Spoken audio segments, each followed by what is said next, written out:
لالہ صحرائی علامہ اقبال کی مشہور نظم ہے۔ یہ بال جبریل سے ماخوذ ہے جو 1935 میں شائع ہوئی تھی۔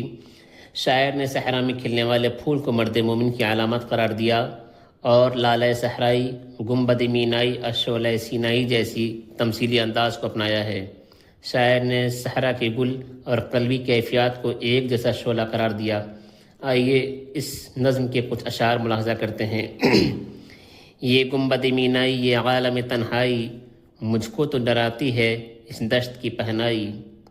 بھٹکا ہوا راہی میں، بھٹکا ہوا راہی تو، منزل ہے کہاں تیری اے لالہ صحرائی۔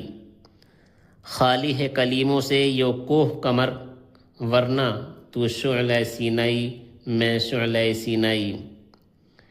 تو شاخ سے کیوں پھوٹا میں شاخ سے کیوں ٹوٹا، ایک جذبہ پیدائی ایک لذت یکتائی۔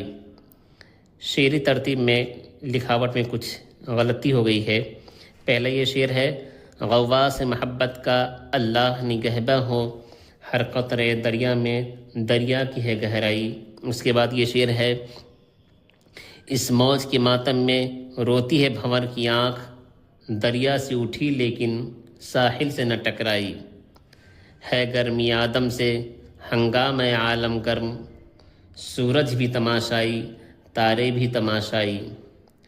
اے باد بیابانی مجھ کو بھی عنایت ہو، خاموشی و دل سوزی سرمستی و رعنائی۔ لالہ صحرائی علامہ اقبال کی مشہور نظم ہے۔ یہ بال جبریل سے ماخوذ ہے جو 1935 میں شائع ہوئی تھی۔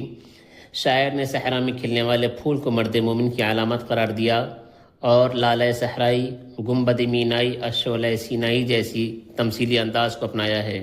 شاعر نے صحرا کے گل اور قلبی کیفیات کو ایک جیسا شعلہ قرار دیا۔ آئیے اس نظم کے کچھ اشعار ملاحظہ کرتے ہیں۔ یہ گنبد مینائی، یہ عالم تنہائی، مجھ کو تو ڈراتی ہے اس دشت کی پہنائی۔ بھٹکا ہوا راہی میں، بھٹکا ہوا راہی تو، منزل ہے کہاں تیری اے لالہ صحرائی۔ خالی ہے کلیموں سے یو کوہ کمر، ورنہ تو شعلہ سینائی میں شعلہ سینائی۔ تو شاخ سے کیوں پھوٹا میں شاخ سے کیوں ٹوٹا، ایک جذبہ پیدائی ایک لذت یکتائی۔ شعری ترتیب میں لکھاوٹ میں کچھ غلطی ہو گئی ہے۔ پہلا یہ شعر ہے: غواص محبت کا اللہ نگہباں ہو، ہر قطرے دریا میں دریا کی ہے گہرائی۔ اس کے بعد یہ شعر ہے: